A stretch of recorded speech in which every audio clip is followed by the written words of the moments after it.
Jadi motor diesel 4 tak itu di sini itu motor diesel yang dengan 4 langkah.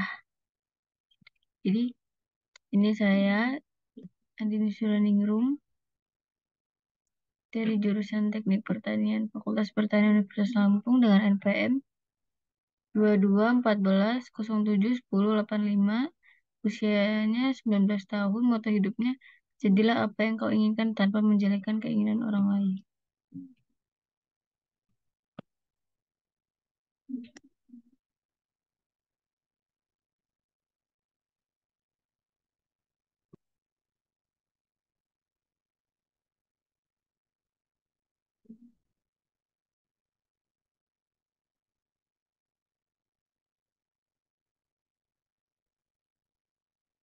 Di sini mesin diesel 4 tak. Jadi mesin diesel 4 tak itu adalah mesin yang bekerja melalui 4 proses langkah kerja atau 4 langkah naik turunnya piston. Nah, disebut 4 tak itu karena memiliki 4 langkah yang dalam satu kali proses pekerjaan gitu. Jadi 4 langkah itu meliputi langkah hisap, langkah kompresi, terus langkah kerja atau langkah usaha, lalu langkah buang. Nah, dari keempat langkah itu tuh memerlukan 2 putaran poros engkol. Jadi, karena prosesnya itu 4 langkah, jadi itu memerlukan 2 proses putaran engkol yang ada pada mesin diesel itu. Karena 4 tak, jadi memerlukan 2 proses engkol. Hmm.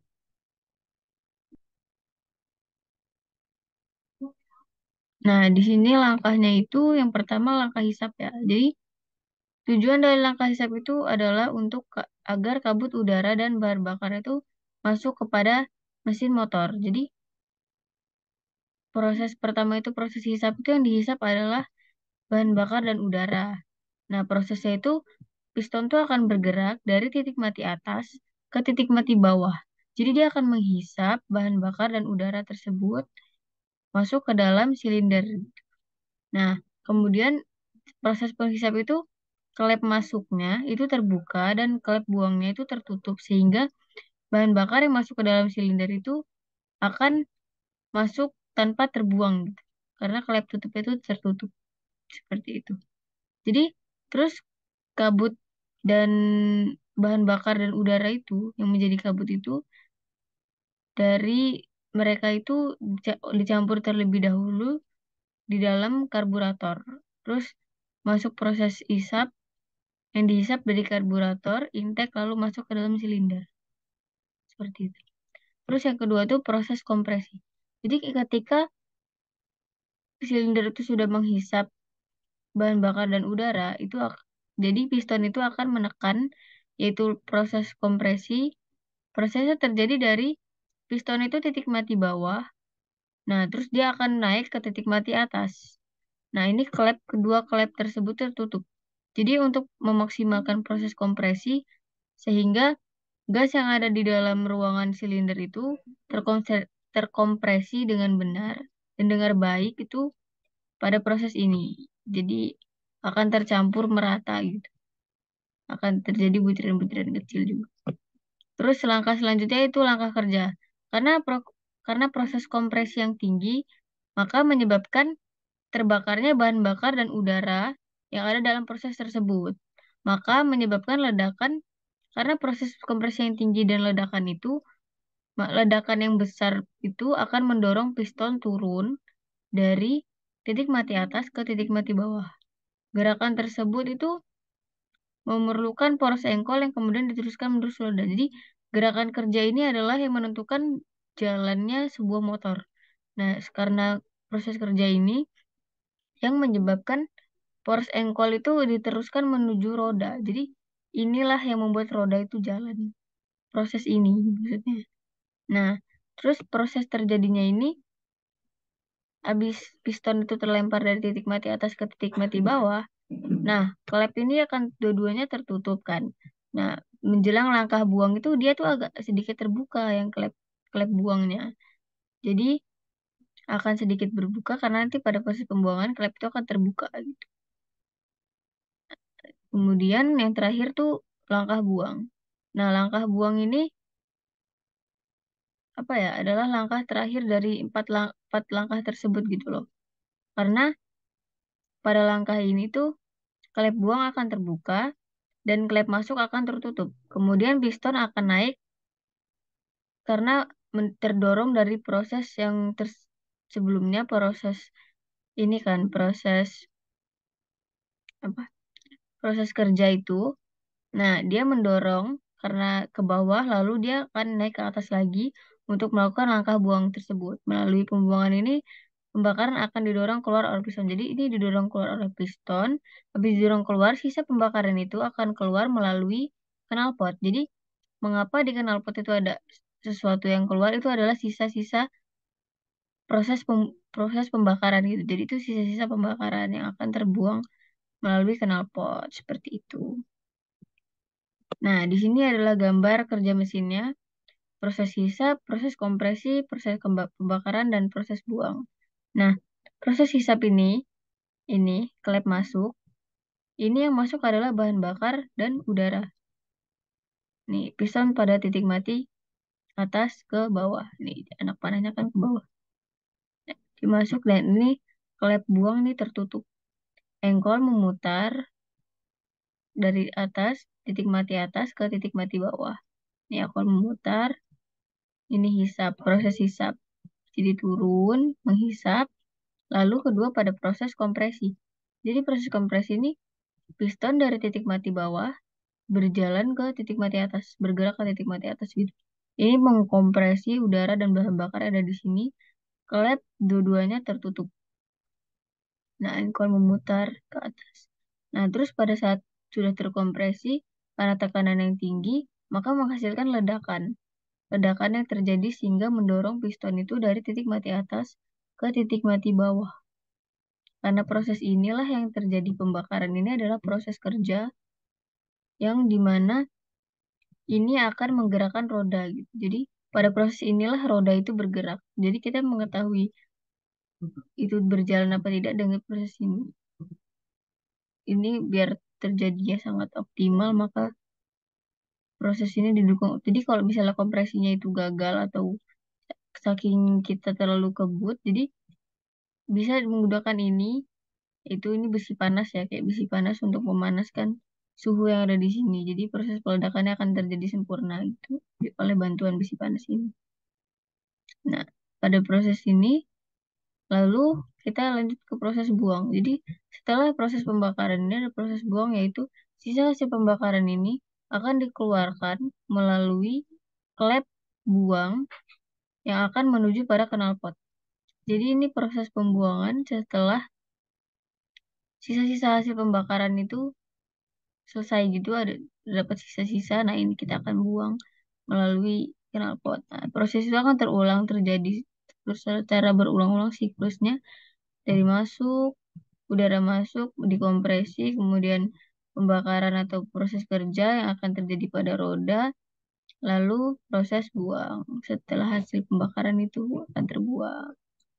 Di sini juga klepnya berbeda-beda. Ini klep masuk terbuka, ini dua-duanya tertutup ya. Nah, terus ini klep buangnya terbuka seperti itu. Nah, komponen motor diesel yaitu blok silinder. Jadi blok silinder itu tempat di mana piston itu bergerak. Jadi di dalam itu piston bergerak yang pada proses hisap, pada proses kompresi, pada proses pembakaran, dan pada proses buang itu adalah di dalam blok silinder.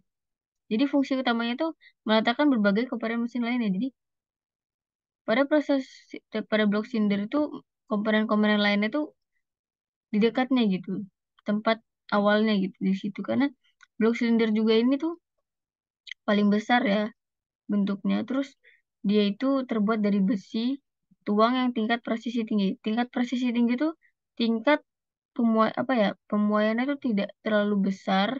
Terus bisa menahan gaya gesekan yang sangat besar dan sangat banyak gitu. Jadi presisinya itu dia tinggi. Nah, yang kedua itu ada piston. Nah, piston ini berguna untuk mengatur volume dalam silinder agar proses kerja dapat berlangsung. Jadi Yang ada pada silinder itu ya piston ini, yang dia bergerak naik dan turun dari titik mati atas ke titik mati bawah itu ya piston. Piston tersebut. Nah, piston tuh ini. Ini piston, ini silinder. Nah, terus yang ketiga itu poros engkol. Jadi poros engkol itu yang menggerakkan piston naik atau turun gitu. Nah, gerakan itu tuh memutar gitu loh. Jadi dia akan memutar, piston naik, memutar lagi, pistonnya turun. Jadi memutar-memutar seperti itu. Nah, yang keempat itu olipan. Olipan itu ya Allah adalah bak khusus yang menampung oli mesin gitu loh. Jadi walaupun untuk menampung saja, tapi keberadaannya tuh sangat penting karena oli itu kan pelumas gitu ya. Sementara alat-alat kayak blok silinder dan piston itu besi kan. Kalau dia tidak dilumasi, dia akan panas. Nah, panas yang berlebihan itu nggak baik buat mesin karena dapat apa ya? Nanti dia akan kayak ngejim gitu karena terlalu panas. Jadi adanya oli pan ini sangat berguna pada mesin karena untuk pendingin.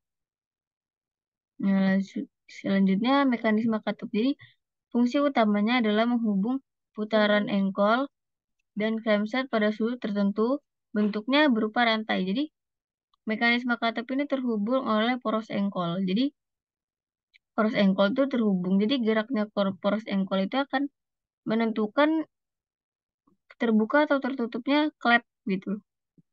Nah, mekanisme katup itu ada pada klep. Jadi dia akan menentukan terbuka tertutupnya klep itu dari itu poros engkol. Kemudian yang ketiga fuel pump. Jadi fuel pump itu terdiri dari tangki atau injektor yang fungsinya adalah memberikan suplai bahan bakar solar ke ruang bakar. Jadi fuel pump itu apa atau fuel pump dia itu kayak apa ya? Kayak sebuah tangki penampungan gitu. Penampungan bahan bakar yang akan disuplai ke dalam ini loh, ke dalam apa sih namanya? Silinder. Jadi dia itu yang akan menyemprotkan bahan bakar ke ruang bakar. Jadi yang menyemprotkan bahan bakar itu ya fuel pump itu. Dia akan menyemprotkan agar bahan bakar tuh terkirim ke ruang bakar. Selanjutnya penjelasan di sini. Jadi penggunaan mesin patak sendiri itu bertujuan untuk menghasilkan gas yang ramah lingkungan dan lebih irit bahan bakar. Kenapa patak itu lebih irit bahan bakar? Karena dalam satu proses kerja itu terdapat 4 langkah. Dan 4 langkah itu proses hisapnya tuh hanya sekali di awal. Jadi dia lebih irit dan juga solar itu lebih ramah lingkungan, nggak lebih ramah lingkungan, tapi kayak irit bahan bakar karena emang 4 kali proses itu cuma satu hisap gitu. Jadi lebih irit dan juga menghasilkan yang gas yang tidak terlalu buruk dan ramah lingkungan gitu. Sedangkan kalau pada mesin motor 2 tak kan menghasilkan lebih banyak asap knalpot karena mereka menggunakan oli samping. Itu yang membuat dihasilkannya asap-asap dari knalpot gitu kan. Karena proses pembakaran oli itu tidak sempurna karena dia akan menghasilkan asap, tidak seperti bahan bakar. Nah, dan juga suara knalpot yang dihasilkan itu tentunya lebih berisik ya motor 2 tak daripada motor 4 tak. Karena motor 2 tak itu rata-rata tuh karena ada oli yang keluar, jadi saringan pada knalpotnya itu sangat sedikit. Karena kalau banyak, dia tuh akan menutupi gitu loh. Jadi malah akan tidak terlalu kencang jalannya gitu. Jadi kalau motor 4 tak dia akan lebih lembut suara knalpotnya, tidak berisik. Nah, di sini ada kelebihan motor bakar diesel. Nah, jadi motor bakar diesel itu memiliki kelebihan yaitu pada torsi dan hemat bahan bakar. Nah, pada torsi itu karena dia perlu mengkompresi udara yang banyak, jadi tercipta panas tinggi untuk pembakaran. Jadi dia tidak memerlukan busi pada motor bakar diesel itu karena proses pengkompresi yang tinggi, jadi dia tuh akan terbakar dengan sendirinya karena dimasukkan bahan bakar. Jadi bahan bakar dan udara itu akan terbakar dengan sendirinya tanpa memerlukan busi gitu sebagai pemantik apinya gitu. Nah, terus yang kedua tuh hemat bahan bakar karena pada bahan bakar diesel tuh 20% lebih kaya energi daripada bahan bakar lainnya. Nah, juga daya ledakan yang dihasilkan juga tuh lebih baik solar daripada bahan bakar yang lainnya. Nah, terus penerapan motor bakar diesel tuh pada kendaraan itu adalah pada bus dan truk. Jadi, bus dan truk itu menggunakan mesin diesel karena torsi yang dihasilkan itu cukup besar untuk menggunakan solar sebagai bahan bakarnya. Jadi, karena mesin mesin kendaraan itu berat gitu ya, mungkin dia tuh besar kan, kendaraan besar kan bus dan truk itu. Jadi, memerlukan mesin yang dihasilkannya cukup besar juga. Jadi, lalu menggunakan bahan bakar solar. Karena kalau menggunakan dua tak atau yang bensin mungkin kurang besar ya dayanya. Jadi mungkin kayak agak susah mesin itu bekerja gitu di mobil tersebut. Jadi harus menggunakan, tapi ada kendaraan juga sekarang yang sudah menggunakan diesel pada mobil pribadinya dari perusahaan mobil SUV apa gitu. Ada menggunakan diesel juga sebagai mesinnya. Nah, contohnya tuh ini. Ini adalah bus dan ini truk. Mesin pada bus itu biasanya terletak di belakang ya, di belakang busnya. Jadi terletak pada belakang bus, tempat duduk yang terakhir. Jadi kalau mau melihat mesinnya itu dibuka gitu dari belakang. Jadi kita bisa membukanya gitu. Nah, sedangkan pada truk itu terletak di bawah kepala ini. Jadi di atas ban depan ini mesinnya tuh di sini. Terletak di bawah tempat duduk supir ya.